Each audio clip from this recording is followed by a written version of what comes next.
The door swung open, letting in an unwelcome beam of light into the living room where I was sitting on a Friday afternoon. A tall man entered the room and looked around. I motioned for him to join me at the table, and he came towards me with a smile on his face. His name was Gerald William Cassidy, but he preferred to be called Butch Cassidy. He was wearing jeans and a cowboy hat. Butch was a long-distance truck driver for the company I worked for, which supplied bakery products to neighboring states. In addition to managing the local plant, I also supervised the operations of 2 other plants in Pennsylvania and Ohio. I had taken the day off to meet with Butch and discussed what was bothering me. Butch had already finished his afternoon run. He usually started his day before dawn and finished by noon. He mostly jogged around the neighborhood and didn't have to leave the house for long. Butch and his wife, Martha, used to be close friends of Dilliet and me, but that was before their divorce. I hadn't seen Butch for about 6 months and decided to call him before meeting him in person. "Hey, Butch, how are you?" I greeted him. "Hello, friend. What's up? I'm surprised by your call. It feels like we haven't seen each other in ages. After my divorce, I thought maybe I'm not on your list of eligible friends anymore," Butch said. "It's true we haven't had much contact since your divorce from Martha. My wife, Dilliet, despised you and blamed you for the problems in our marriage. Even when I pointed out that it was Martha who cheated on you, Dilliet just grinned and said it was payback for your own infidelity." I explained. I'm familiar with Dilliet's views, but I didn't want to upset her with my disagreement. She always seems to be mad at me for something, and I didn't want to provoke new drama, I added. We decided to meet at the establishment. After sitting and talking for a while, we ordered drinks and asked the waitress to come over. Butch looked at the waitress, but didn't make a move, sensing that this wasn't the time for jokes and waiting for me to explain why we were there. Dilliet didn't want us to end our friendship with Martha, so I decided to leave it as it was. "Butch, it's my fault, but I have to be honest with you. I'm not a fan of Martha after your divorce, but that's not why I wanted to talk to you. I have a few questions, and only you have the answers to them." Butch looked at me strangely, then smiled, the smile widening as he waited. "It looks like someone else is having relationship problems." "Well, I'm not surprised at all. What do you mean? Do you know something important that I need to know about?" "I might not know everything, but I have my suspicions. Your wife and my ex spend a lot of time together after our divorce, and it spells trouble." "What exactly did you want to find out? What signs made you suspicious?" I asked. Butch thought for a moment, noting his thirst, and I ordered us both another beer. When the drinks arrived, he quickly drank a third of the glass in one gulp. Martha became unusually quiet. She was always a chatterbox and wouldn't give me a moment's peace when I was at home. At first, I didn't think much of it, but suddenly she stopped talking to me. Oh, she was still talking, but it was complete nonsense. Things that didn't interest me at all. She seemed to be under mental stress almost all the time. He took another sip of his drink and stared into the distance for a moment before continuing. Then she started picking fights with me over nothing. Absolutely nothing. She seemed to be looking for any reason to quarrel. She always waited for me to say something before attacking me. It seemed like she just wanted to fight, no matter what I did. It was around this time that I began to suspect something was wrong. It's only been a few months since the divorce was finalized. I knew Butch still had feelings for Martha despite everything she had done, but I also knew he couldn't bring himself to forgive her, especially since she didn't seem to care. I added. Then I started calling home during business hours. I had never done this before, and at first just hung up when she answered. After about 3 weeks, I noticed a pattern. She was usually at home every day except Wednesdays. On Wednesdays, she left early in the morning and returned after 3 o'clock or 4 o'clock. When I asked her what she did during the day, she replied that she went shopping and did various things, for example, dry cleaning. I took another sip of beer and Sigmold for another bottle to be brought. The last alarming signal was that our intimacy slowed down and eventually stopped altogether. If I hadn't brought up the issue seriously, she wouldn't have done it at all. And when we did have intimacy, it was like being intimate with a lifeless object.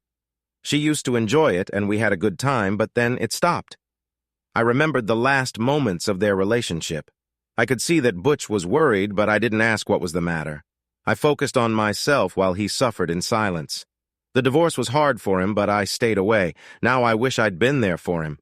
I apologize for not supporting you in a difficult moment, although it may be too late. I finally offered you my sincere apologies. He just shrugged and said that everything was fine. The damage had already been done. As for how it ended, I took the day off to pick her up for one of her meetings on Wednesday afternoon. I borrowed a friend's car and waited at the house until she left. I followed her to a motel on Frederick Street where she met the man she was having an affair with.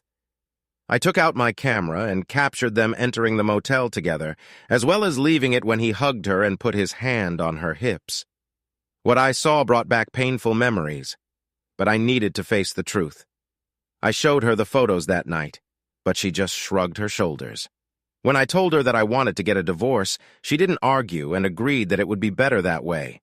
She didn't even try to discuss it further. To this day, I wonder why. I think I was disappointed by that. I planned to ask her why she did that, but I didn't find an answer. She ended our marriage without giving any explanation for her actions. I couldn't imagine how he was dealing with this ignorance. Have you ever tried to get her to explain what happened? Why did she hurt you so much? I think you need to figure this out in order to move on.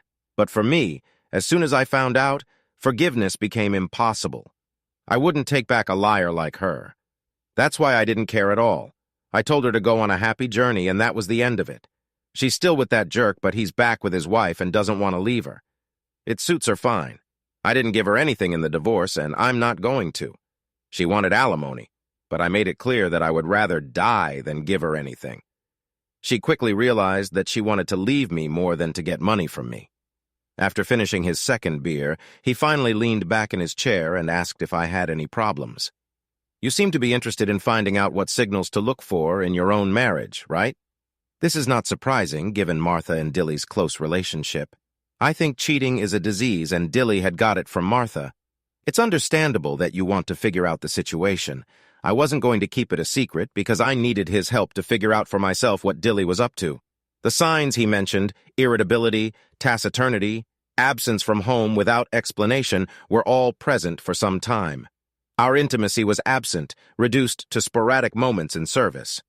But Butcher's insight made it clear to me that my suspicions were justified. It seems inevitable that my partner is cheating on me, showing all the classic signs and even more. Despite my attempts to catch her in the act, she remains elusive. Or perhaps she is being helped to cover her tracks. I am desperately trying to gather enough evidence to defend myself in the event of a possible divorce.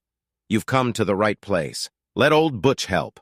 We will develop a strategy to catch her in the act. We began to develop a fail-safe plan to expose my wife's infidelity. But in fact, we just got a little drunk. After drinking a few more bottles of beer, I felt relieved that I had someone to confide in. As I opened up to Butch, the weight began to fall off my shoulders. It was late in the evening when I barely opened the garage door, feeling the weight of my confession pressing down on me. I was unlucky. The door suddenly flew open and my wife appeared on the threshold with her hands on her hips and an expression that could only be described as pure rage. So you finally decided to come home and drunk too. What can you say about yourself? I greeted her sarcastically. Well, hello, my dear wife. Have you been patiently waiting for me, your devoted husband, or did you find someone else to pass the time? Delia's anger was palpable, but my drunken state did not allow me to take full advantage of it. She refrained from commenting and, turning away, headed down the hall to our bedroom. I went inside and closed the door, leaning against it, waiting for the dizziness to pass. Feeling confident enough, I locked the door and headed to the kitchen for a much-needed cup of coffee. Despite the terrible state of health for the first time in many years, I was overcome by a feeling of relaxation.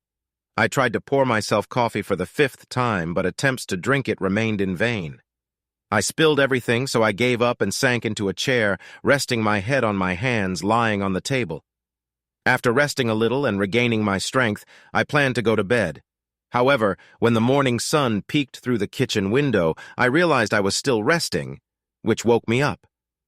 The fact that I had spent the whole night in one place became clear when the cramp in my back reminded me of my aging body.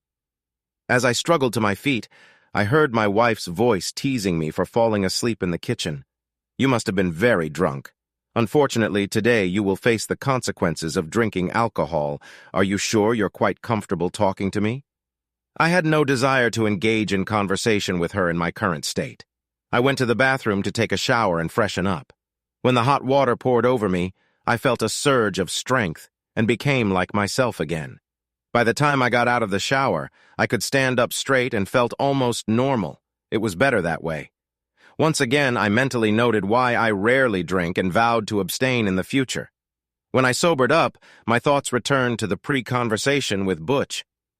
Delia and I had been married for over 9 years, but it was difficult for us to decide to start a family. Delia could not conceive a child and did not dare to adopt, which caused tension in our relationship. Despite the difficulties, I believed that we would overcome them. The last few months had been stressful. Delia was constantly angry and unhappy with me. She also became detached and private. In personal terms, our love life had never been great, especially after we found out that she couldn't conceive a child. The last time we were close was more than 3 months ago, and it wasn't the most pleasant experience. I began to understand why everything had changed. An hour later, I returned to the kitchen. I really wanted to have a cup of coffee, which I missed last night. When I smelled the coffee pot, I realized that a cup of coffee would help me feel like myself again. But my mood darkened when I saw Delia in the kitchen. Now, to lift my mood, it will take more than just coffee. Please give me a cup of coffee before you start criticizing me. I need something to wake up. It's a pity that you embarrassed yourself last night. If you were at home where you should be, maybe you wouldn't feel so unhappy today. I had to restrain myself from saying what I would rather not say. Instead of speaking out, I chose to remain silent. Peter Burke, where and with whom were you last night? I was with Butch Cassidy. Do you remember Butch? He's the one who's cheating under girlfriend with the guy she's sleeping with. You're wrong. Martha didn't cheat on him first. He was the one who was unfaithful. She just got tired of his infidelity and decided to leave him and move on. He and Jack were just friends, and it was all Gerald's doing. It's time to tell her the truth. I couldn't help but laugh at her naivety because Martha had fed her mind with false information and I was ready to correct her. Was it really that fabulous? Jack had never betrayed her. He always loved her more than anything in the world. She tried to convince everyone with her distorted version of events, but only you were stupid enough to believe her. The others know her true identity. That's a lie.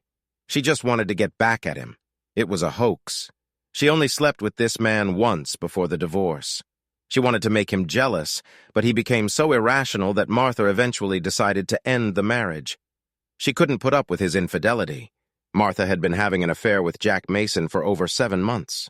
When Butch found out the truth, he demanded that she leave, and she gladly agreed because Jack planned to leave his wife and marry Martha. Martha packed up and moved out the same day. She didn't even try to challenge the divorce process. There were no apologies, no attempts to explain. She just left. Despite the fact that he still maintained an intimate relationship with her, he was not going to leave his wife. She was nothing more than a cheap lover. Diley looked visibly worried about the situation. It seemed that Martha had deceived her by telling a different version of events. When Butch found out the truth, she realized that the marriage was irretrievably ruined. He made it clear that he would never forgive her, and she didn't seem to care. Despite the fact that she was hungry for alimony, he warned her not to even ask for it. He would rather quit and switch to Social Security than give her anything. She had already spent all his money, when there was nothing left but the house, but it handed it over to her along with the mortgage. Diley A. sat and looked at me as if I had just announced that we were being kicked out of the house. She looked stunned. I wanted to laugh, but I didn't. It's time to make the first move in the upcoming battle. Her cheating partner didn't leave his wife, and she had to sell the house to pay a lawyer. But she didn't seem to mind, because now her lover took care of her and even paid for her apartment. That apartment you often visit? It actually belongs to Jack Mason, who uses it to support his mistress. It's beneficial for him. She gets free rent. He gets free intimate communication. He even writes off the apartment as expenses. I couldn't help but laugh at her shocked expression. Martha had really deceived her. But here's the rub. Any wife who cheats on her husband is a fool. If she does not have the courage to talk openly with her husband before resorting to infidelity, then she does not deserve to be married to him. If she is so angry, she should think about asking for a divorce rather than betraying her husband with another man and shifting the blame onto him. Her act was truly disgusting. I couldn't understand her train of thought, but it was clear to me that she was to blame. I wanted to push her to take further action to make sure she made a stupid mistake. My dear wife, if you had ever done something like that, I would immediately, without hesitation, divorce you. If you're thinking about excuses, know that there aren't any. No excuses or explanations. I got up from my seat, took my already cold cup of coffee, and went out of the kitchen into the garage.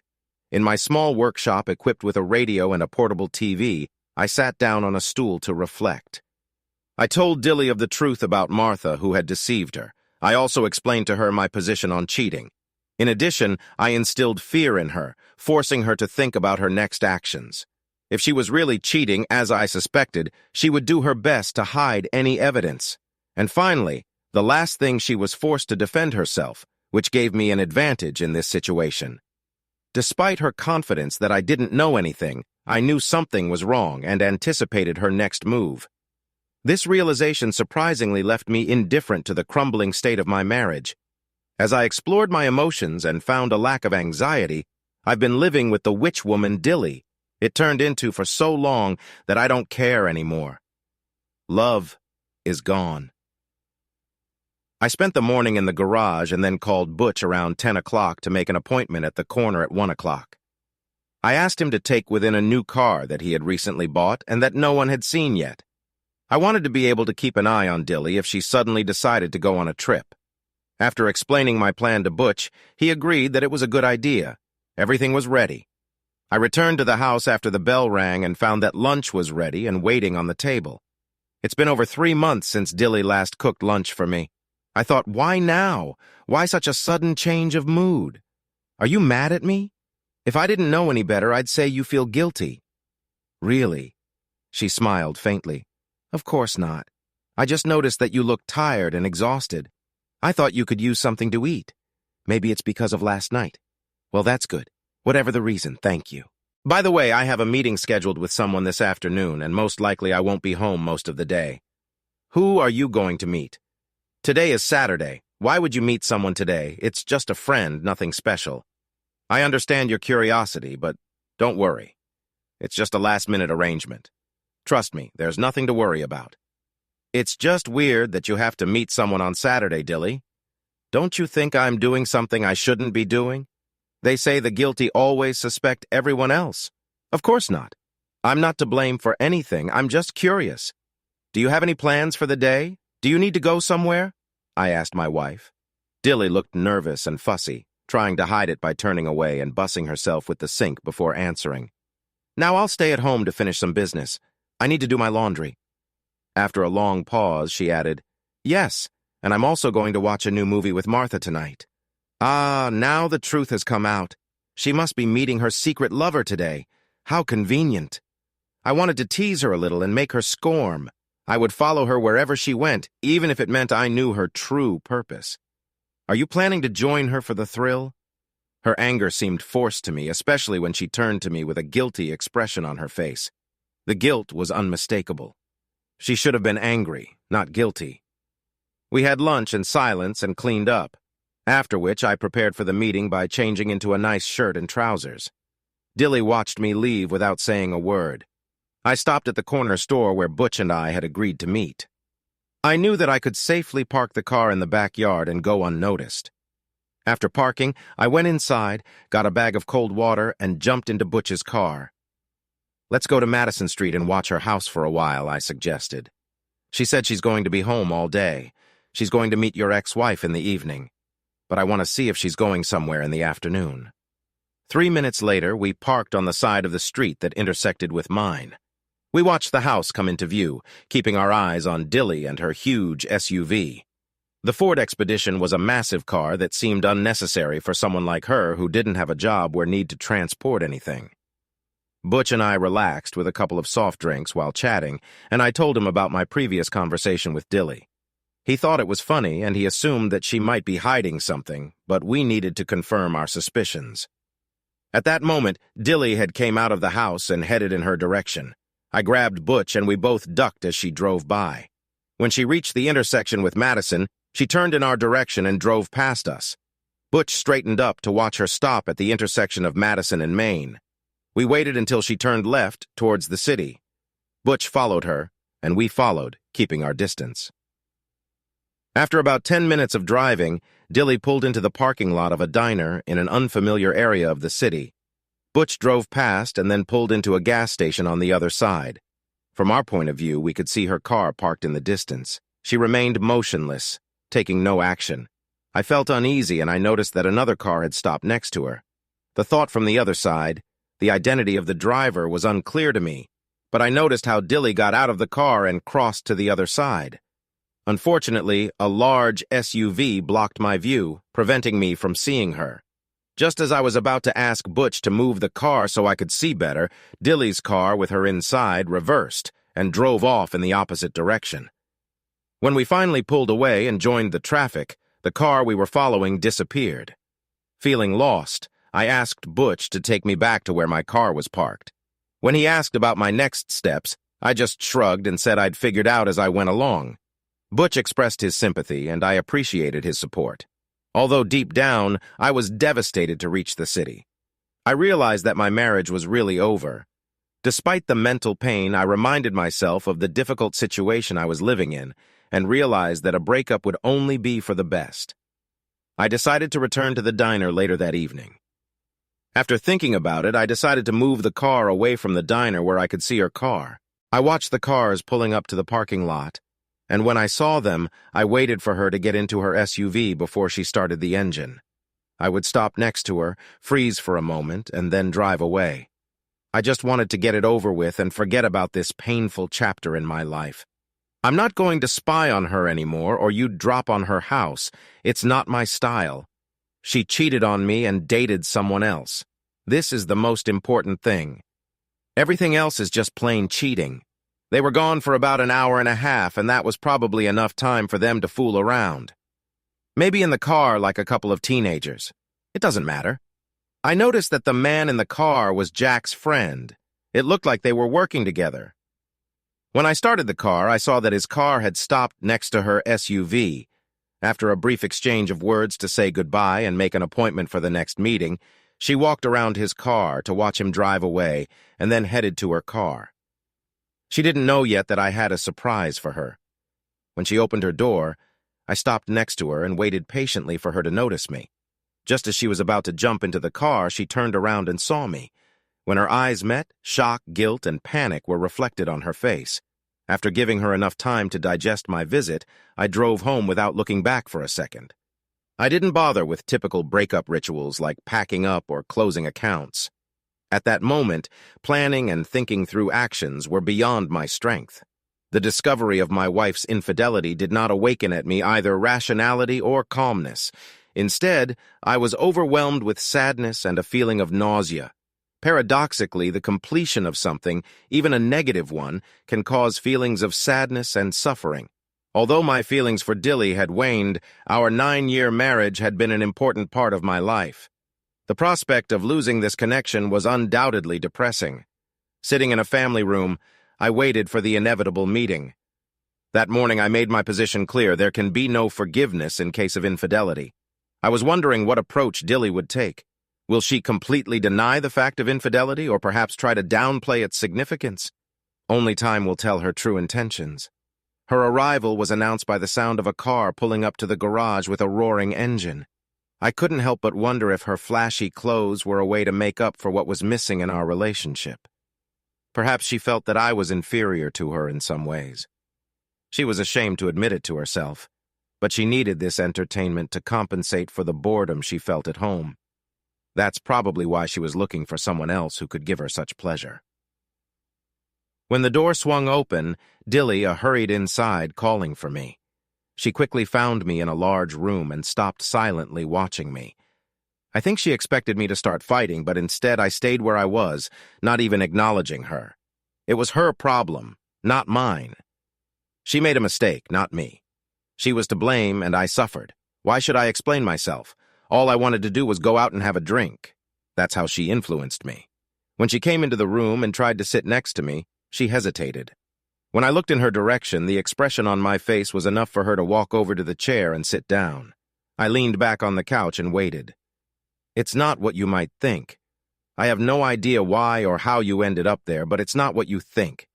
How could she know what I was thinking? She didn't know me well enough to assume such things. If she believed that I would ever allow such a thing to happen, perhaps the gravity of her situation had finally dawned on her. Maybe she thought she could get away with it, and I wouldn't find out about her infidelity.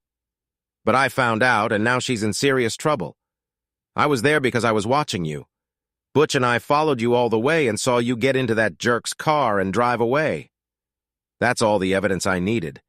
I think you're a dishonest person who made the decision to seek thrills outside of marriage without thinking about the consequences. I think you're lying and cheating on your husband. This is my opinion. Now prove me wrong. Tears were streaming down her face when she realized she was in serious trouble.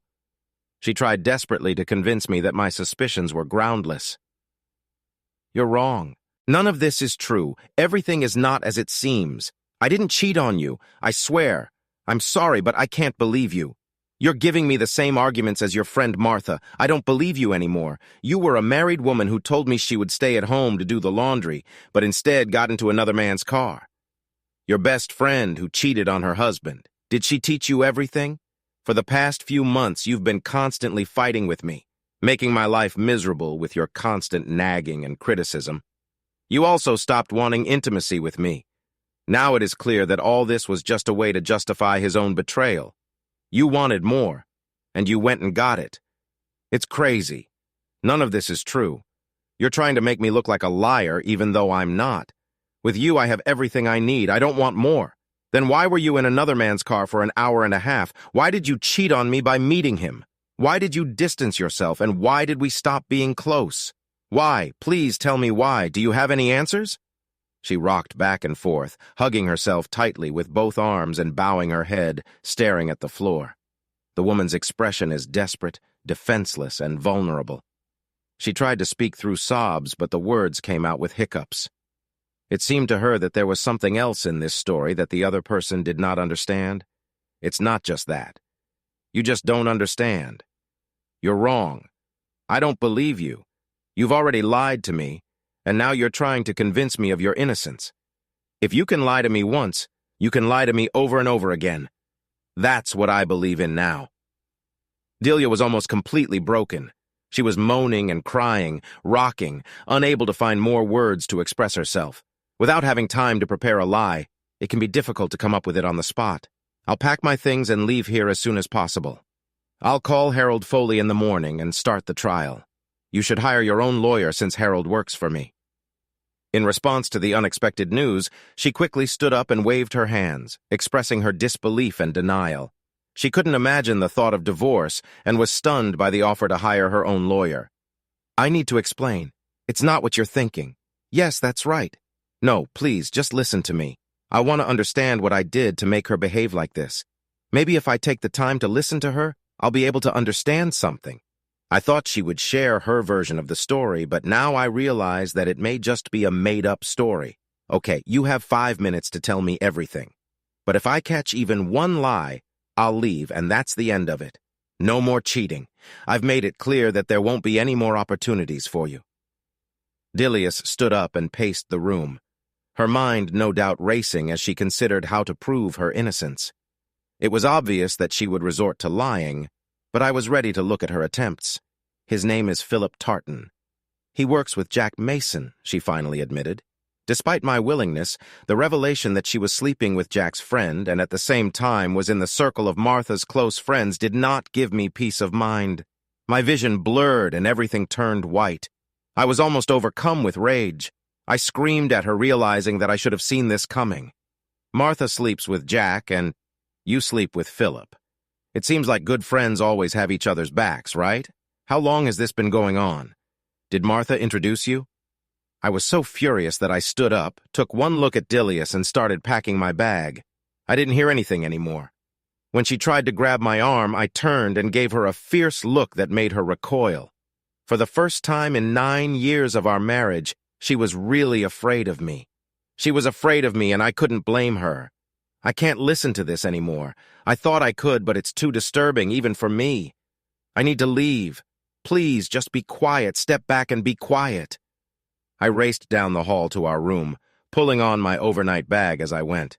I hurriedly grabbed everything I could find in the drawers, threw it in, and zipped it up. In the bathroom, I took a plastic bag from the dressing table, quickly packed my things into it, and tied it tightly. That was all I managed to do. My anger was so strong that my hands were shaking uncontrollably. Even though my hands were shaking, I knew I had to get to the car. If I get to her, everything will be fine. Somehow, I managed to squeeze through and get to the door. I opened it through my bag on the steps and grabbed the railing. Diley stood in the doorway, her expression a combination of fear and panic. She was afraid of me. I made the decision to leave, and nothing could change it.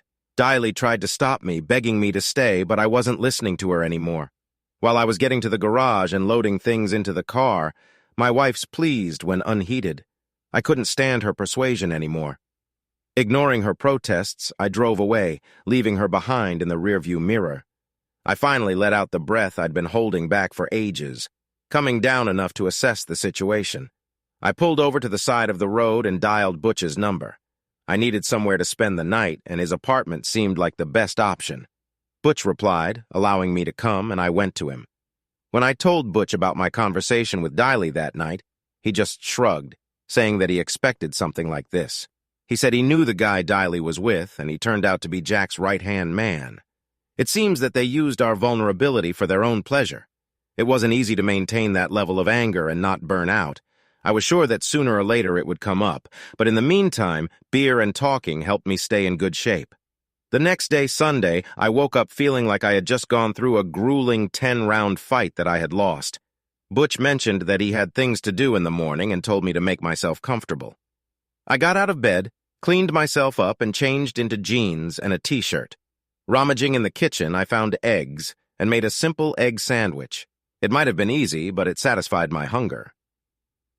I was thinking about my options when suddenly the phone rang. I hesitated for a moment before deciding to answer, hoping it was my friend calling, and so it turned out. "Hi, brother. Is everything okay? Have you eaten yet?" asked Butch. "As you can see, not very much." "Thanks, Butch," I replied. "Yes, everything is fine. I just ate an egg sandwich, took a shower, and now I feel rested," I replied. "Well, I just wanted to bring you up to speed. I spoke with Martha this morning to understand the situation, and don't make any sarcastic comments about it. I understand your hesitation, but it might be helpful to hear what Delia has to say. Butch, what can she say that will change the situation? She cheated on me. That's all," I said. "Just call Delia. Martha told me something that might be true, but I don't trust her more than I can let on. Just talk to her before you make any decisions. As a friend, I want you to make the right choice. If you stand by your opinion after talking to her, we can discuss our next steps. Just give her a chance to talk. I would have done the same if it was important to me." It looks like Martha was involved in the deception herself. She and Delia had made up a story together, probably to back up the lie. "They were a good couple," Butch said. I took a cup of coffee and went into the tiny room to make a phone call. Butch's apartment was a 2-room apartment with a spacious common area where there was a kitchen, a dining table, and a makeshift living room. I slept on a couch for the night before. The room was too small to serve as anything other than a home office. There was only a phone and a computer in it, but there was a good office chair in which I felt comfortable, like at work. I picked up the phone and dialed the number. "Hello? Hi, Delia, it's me," I said. "I'm sorry about last night, but I had to leave before I did something I'll regret later." "Peter, thank God, I had no idea where you were," she replied. "I called Martha and she called Butch, but he didn't tell us anything. He just said he would give you a message." I explained. "Yes," he called, and she wanted to convince me that she needed to call you. I explained, "I suspect that you and Martha have come up with a plan to tell Butch some nonsense about me so that you will call me," I said. "Well, that's how I called you, Peter. That's not true. Please come back home so we can discuss everything. You left abruptly last night before I could explain everything. Please come back and live with me. Your actions last night speak volumes. You and Martha were involved with these people. It looks like you're connected to Jack's closest aide. I think it was Jack's reward for staying with his mistress. I think they could arrange for both of you to have a place to stay. Maybe you could take turns living. Peter, this is not the case. I wasn't physically connected to him. I have never betrayed you in this way. Never. You're the only person I've been with since we got married. You have to trust me. I'm sorry, but it's hard for me to believe you. You were with him on Saturday afternoon for over an hour and a half alone in his car. I couldn't follow you to find out where you went, but I guess it was a place where you could be alone. You were with him in the back seat of his car in some parking lot. All I could hear on the other end of the line was crying. I knew I was being cruel, but when you're hurt, you just want to hurt the one who hurt you. It hurt me. That's my only excuse. Peter, please, you have to come home and talk to me. I really need you. If you still don't believe me after that, it's okay. But at least give me a chance to explain what happened. Good, I'll be back in an hour. You can say that you feel bad. Goodbye. For reasons I didn't understand, I agreed to go, despite the expectation of new, offensive words. I couldn't resist the temptation. She had already caused enough pain without even realizing it. Why put yourself through even more suffering? Maybe deep down I hoped it was all a mistake or a bad dream, although I knew it would be better this way. My subconscious didn't want to let go of this glimmer of hope. Even if the love faded, my pride made me hold on to something. Arriving at my house at almost 11 o'clock, I sat down in the driveway, looking at the familiar one-level ranch that everyone called dilapidated. The house was incredibly spacious, for bedrooms, a formal living and dining room, a small study, and a huge living room. The kitchen was well-equipped and had a dining area with a view of the above-ground pool. I remembered how yesterday morning I was woken up by the sun reflecting off the water. It seemed like it was only yesterday. Signing, I got out of the car and headed for the front door. As I approached the house, I couldn't help but notice the overgrown and unkempt shrubbery in the front yard. I rarely saw such a sight since I usually entered the house through the garage. Mendingly noting that I needed to call the landscaping service, I went to the front door and rang the bell. After a few moments, she opened the door and seemed surprised to see me there. Peter, why are you at the front door? You never walked this way. Why didn't you use the garage entrance as usual? What's the matter? What is it? She asked, puzzled by my presence. Feeling detached, I replied, I don't feel like I belong here anymore. Everything seems different now. Everything seems unfamiliar, especially you. It's just a strange feeling, nothing more. Peter, come inside and let's talk. Nothing has changed. Everything remained as it was. We just need to talk and make an effort. That's all that's required of us, she urged. Going out into the corridor, I stopped to admire the familiar surroundings from a new angle. I noticed the furniture she had chosen for the hallway, an elegant dining table decorated with serving mats and cutlery, in the center of which was a large floral arrangement. I looked around the living room with a perfectly matched sectional sofa and furnishings. Delia stood in a yellow sundress that accentuated her tan skin and small cleavage. Undoubtedly, she was still stunning. Without saying a word, I looked around the room. Can't stand it if you get upset after hearing only part of what I want to say. I need to explain everything to you, so please promise me that you will listen to the end. I don't want you to hear only what you want to hear, she said. Looking into her eyes, I felt the fear that lurked in them. It hurt me to see this fear, but I knew it wasn't caused by me. This fear was caused by her actions. I would never physically harm her, and she knew it. The fear was caused by the thought that she might lose me, our marriage, and her future together. This was the true source of her fear. I promise to listen to everything to the end, and I assure you I have never beaten you, and I will not beat you. I make an angry, but I'll try my best to make sure you finish and I don't lose control of myself, I said. Thank you for listening to me. I've never felt threatened by you, even when you were angry and offended. I knew that you would never physically harm me, she replied. She sat down straight in the armchair, putting her hands on the table in front of her. It all started about a month before Martha and Butch decided to divorce. Martha told me about Butch's infidelity and how he was constantly staying late and having extramarital affairs. She claimed that she had evidence of his infidelity and stated that she was following him. I couldn't keep quiet anymore. I promised to keep her secrets, but I couldn't leave such behavior without comment. I met with Martha and asked if it had lasted 7 or 8 months, accusing him of cheating on her for so long. I questioned the reliability of her evidence, asking if she had ever shown it to me. How did she get all this information? Who was her private investigator? It all seems like nonsense to me. If this is the story you're going to tell me, then I can just leave. Wait, Peter. Please wait. Nothing happened as you think. I promised to tell you everything, and that's what she told me. Now I understand that this is not true, but then I had no reason to doubt her. I believed her, despite the fact that it seemed to me that this would be a meaningless conversation. I sat down and let her continue. I made a promise, and I was going to keep it no matter what. She began to talk about her communication with Jack Mason, whom she met at one of the corporate events, and struck up a friendship. It was he who suggested that she hire a private investigator, claiming to know Butch and offering to investigate his past. In the weeks that followed, she informed me that Jack had discovered that Butch had been involved with at least 3 other women while he was supposed to be working. I couldn't believe what I was hearing and had to intervene, expressing disbelief at her naivety that she believed everything Jack was telling her. The woman I married was not naively easily fooled. When did you realize that, Peter? It may seem crazy now, but it wasn't like that at the time. Around the same time, Martha started asking me about your whereabouts. At first, I didn't think much of it, but then I started noticing that you were often late for dinner, coming home late at night, and so on. She kept pushing me, and I began to suspect something. Eventually, I started to believe that you could cheat on me. I tried to stay calm and observe what was happening, but you never gave me an explanation for your actions, which fueled my doubts.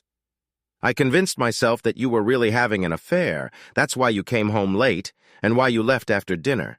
It all made sense to me, but it's all nonsense, and I can't take it anymore. I know I made a promise, but I can't keep it. You're trying to blame me for everything, and I won't stand for it. I got up angrily, threw away a chair, causing it to fall, and ran out of the kitchen. I sat in silence for a long time, unable to listen anymore. I'll call you later, Delia, as soon as I can calm down enough to talk to you. Peter, please wait, she pleaded.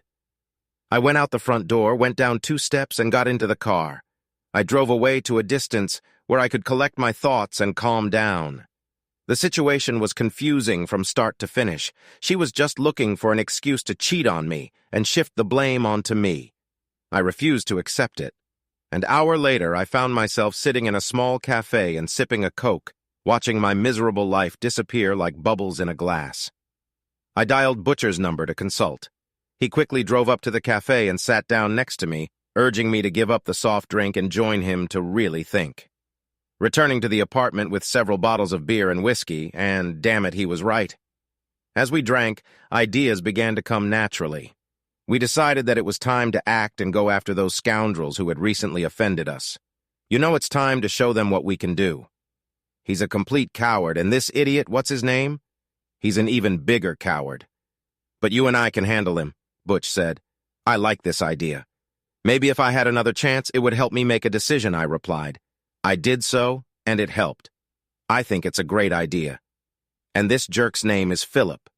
When should we do this? Not today. Today is Sunday, God's Day. You can't do something like that on God's Day. Okay, we'll do it tomorrow. Tomorrow is fine. It's not God's Day, right? I'm not sure about that. I think maybe it's just Saturday and Sunday or something like that. Let's do it tomorrow. We'll meet them after work. That's all I could remember when I woke up after lunch. Butch and I spent most of the day drinking and discussing plans.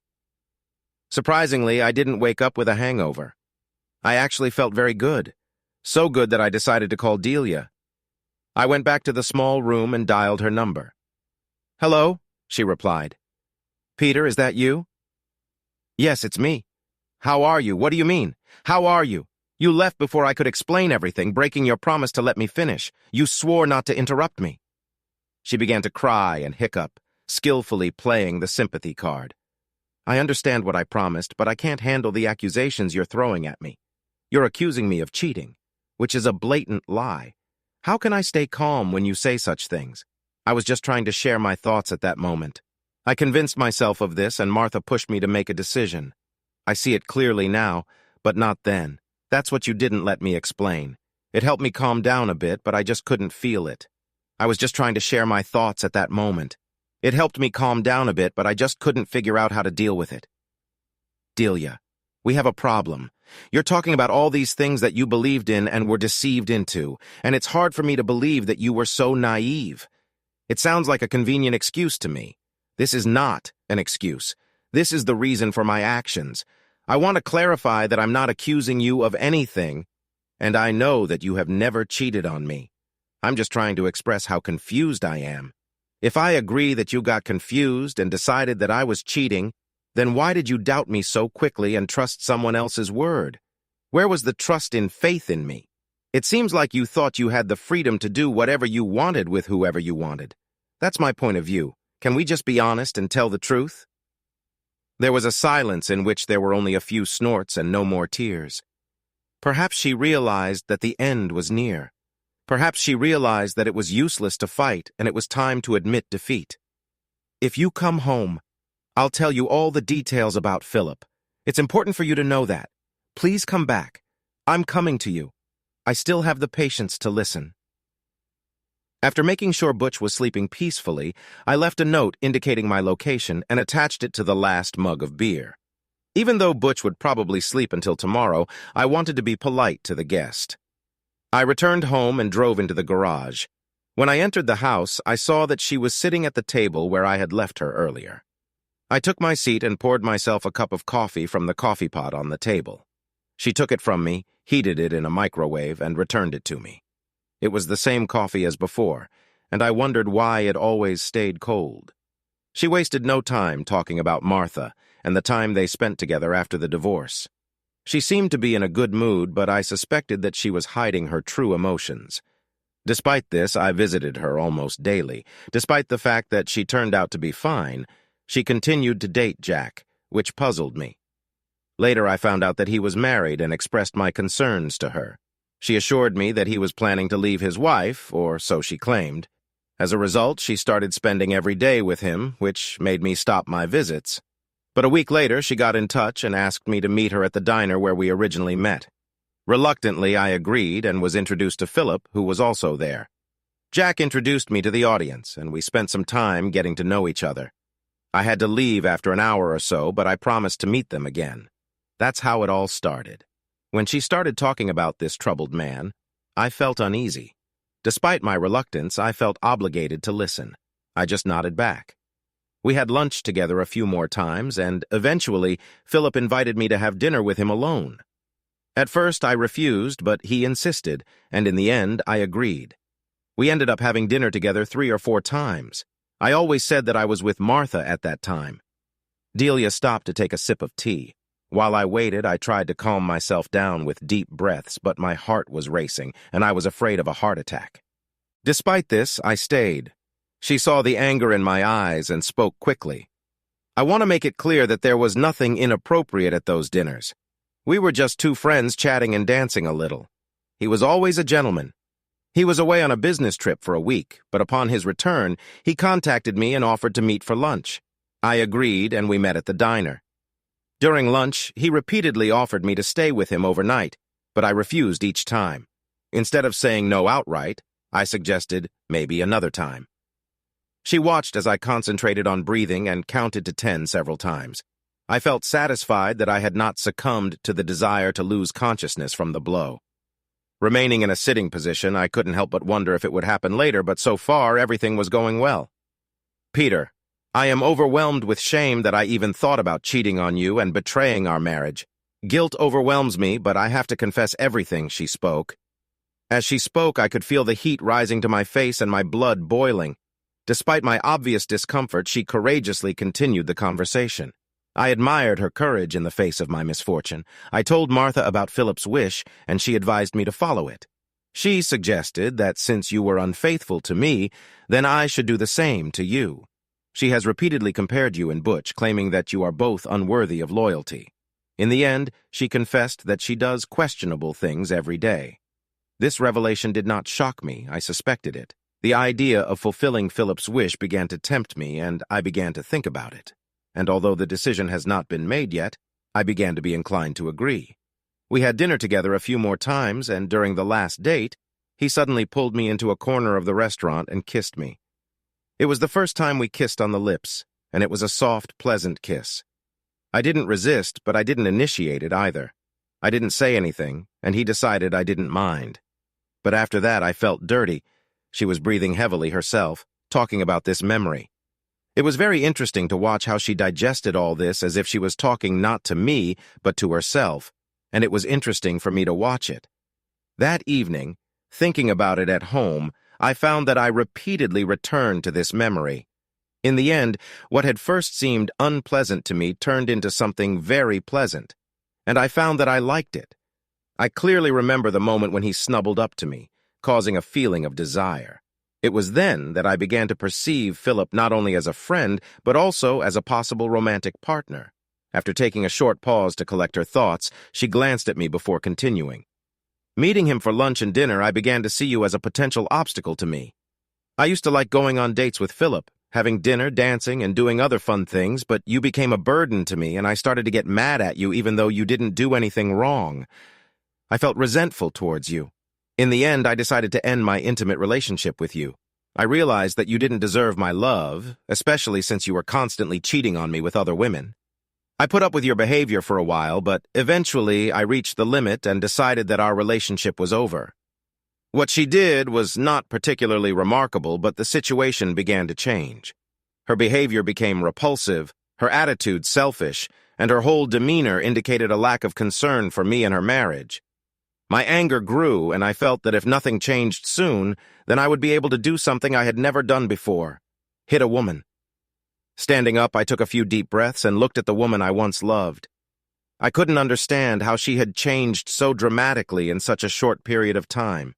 Maybe she really hasn't changed. Perhaps this was the real Dealia, a woman waiting for the opportunity to be free. I'm on the verge of a breakdown, and I don't see the point in an accept to give you some relief through confession, but I'm not a priest. I can't offer you that. If there's nothing else to do, I need to leave before I lose control and hurt you. She stood up and reached for me, but I moved away from her. Despite the pain and panic on her face, she wasn't afraid of me. There was a strange satisfaction in this. I couldn't be the one hurting her. I have to complete this trial before we have any chance. You have to listen to everything. Please, you promised, just let me finish. I stood and took deep breaths until I felt my heartbeat return to normal. After exhaling a few more times, I began to relax and finally sat down. Just finish it. I need to go out and get some fresh air. The unpleasant smell in the room made me feel sick. I watched her grimace in pain and embarrassment, and it brought me a sense of satisfaction. I finally managed to make her feel some of the pain I've been feeling for the last 3 days. Despite this, she sat back down and prepared to continue. Philip kept calling me and offering to meet again, but I kept refusing. I was still undecided and seemed to be trying to muster up the courage to say yes to him. I talked to Martha several times, and she convinced me that I should agree using my indiscretion as an excuse. I was doubtful, but my resolve began to weaken. You started to suspect something, and I could feel your attitude towards me changing. After 9 years of marriage, I knew you better than you think. I could read your eyes when you were deep in thought or preoccupied with something. I noticed more and more concern and concentration on your face, and it made me think. When you put down the cold tea, I couldn't help but notice the resemblance to the way I drink coffee now, cold. It may seem insignificant, but a fleeting moment of joy brought a smile to my face. She misinterpreted my smile as skepticism, which made her back off. It's hard to believe, but it's true. Now that I think about it, I can say that the same can be said about you. That's why you started doubting me. You knew me and my behavior well, and the changes were drastic. I was too blind to notice it in myself. These are the consequences of self-absorption. I was so engrossed in my problems that I didn't notice how my behavior had changed. I made the decision to keep you in the dark, but I didn't know what to do.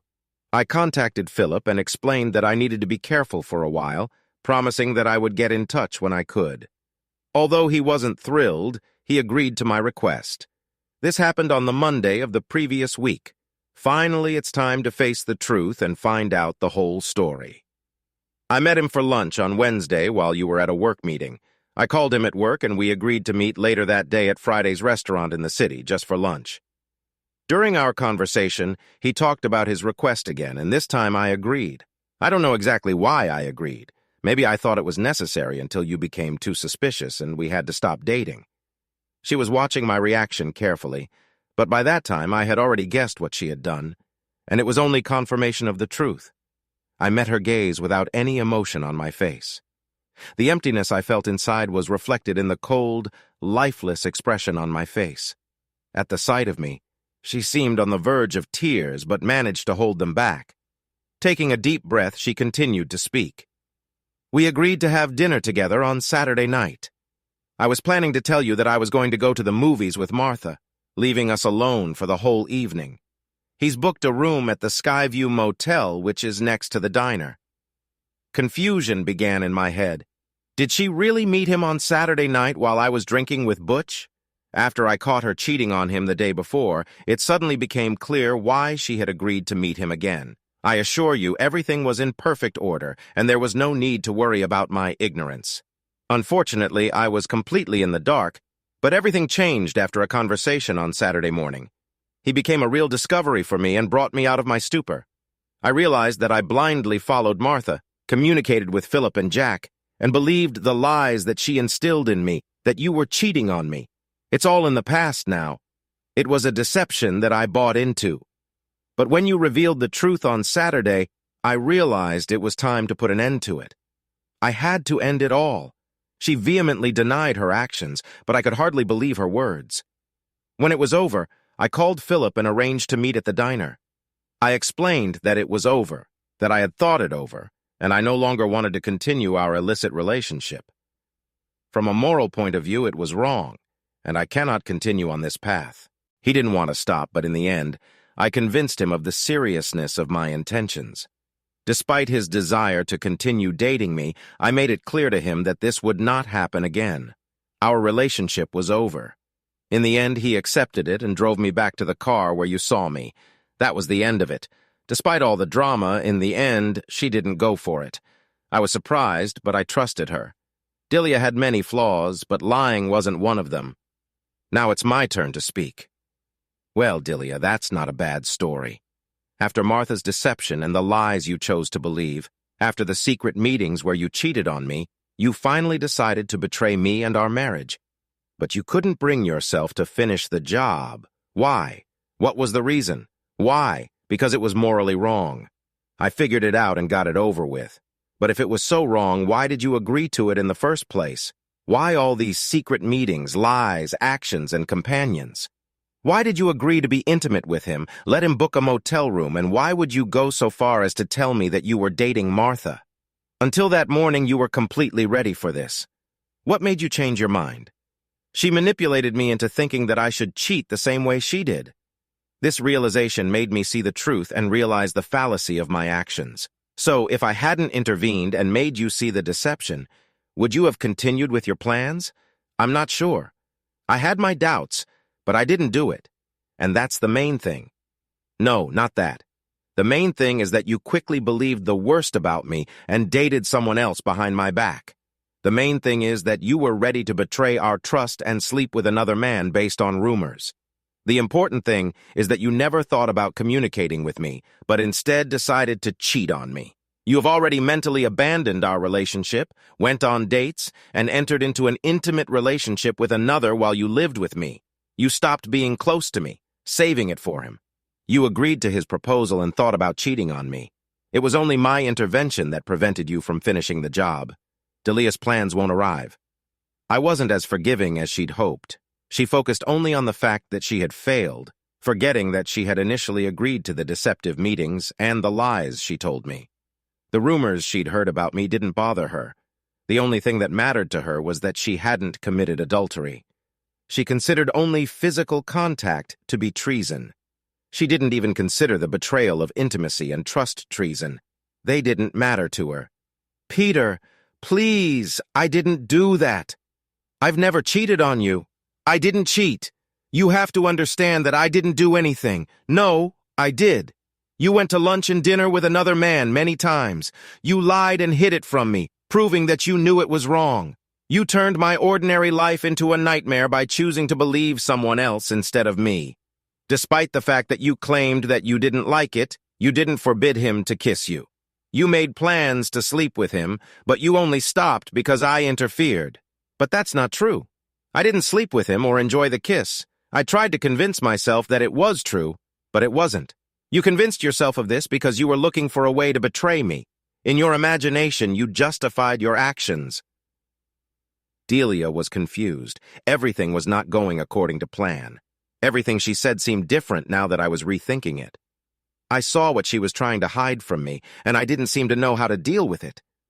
Tears filled her eyes, and she looked at me pleadingly. What are you going to do? Can't we start over? Can't you forgive me and try to make things right? It's not too late. We can fix everything. I didn't do anything wrong, but it was already too late. The moment she decided not to trust me, it was over. When she first lied to me and went to dinner with him, it was over. You didn't know about it, and neither did I until I revealed it. Now that I know, it's time for you to admit it too. Our marriage is over. It's lifeless. There's nothing left in it. Despite Delia's tears, arguments, and pleas, she never expressed her love or need for me. Instead, she constantly stressed that she was not having an affair. That seemed to be her only concern. I suspect she realized it was over and tried to calm herself down, but it was too late. Love had disappeared, both hers and mine. She ruined her marriage as effectively as if she had met someone at the Skyview Motel. Her love for me died long ago, even though she didn't notice it. That day I packed my things, finally ending a relationship. There was nothing left to save. My feelings for Delia disappeared because she violated my trust and also changed it. Love, respect, and loyalty are the foundations of a successful marriage. It's worth breaking them and the foundation collapses. Not hoping for reconciliation, I filed for divorce the next day. Delia didn't resist. And as for Philippe Tartan, did I let him go easily? No. A few days after I left, he was attacked by two masked men outside a bar. The police are still looking for clues in this case, but due to the lack of surveillance footage from the bar, they have no suspects. The investigation was completed with the conclusion that it was a botched robbery. After our divorce, Delia sold the house and shared the proceeds with me. She has since left the city and started volunteering. 3 years later, she never got married. She began to lead a wild lifestyle when she became friends with another woman. Sometimes I hear from friends how experienced she is in bed. As it turned out, Delia, along with her new girlfriend, makes love for money with truckers. Upon learning this, I was shocked that I had once been married to such a dissolute woman, and I'm dating women for one night. It's still hard for me to start a serious relationship.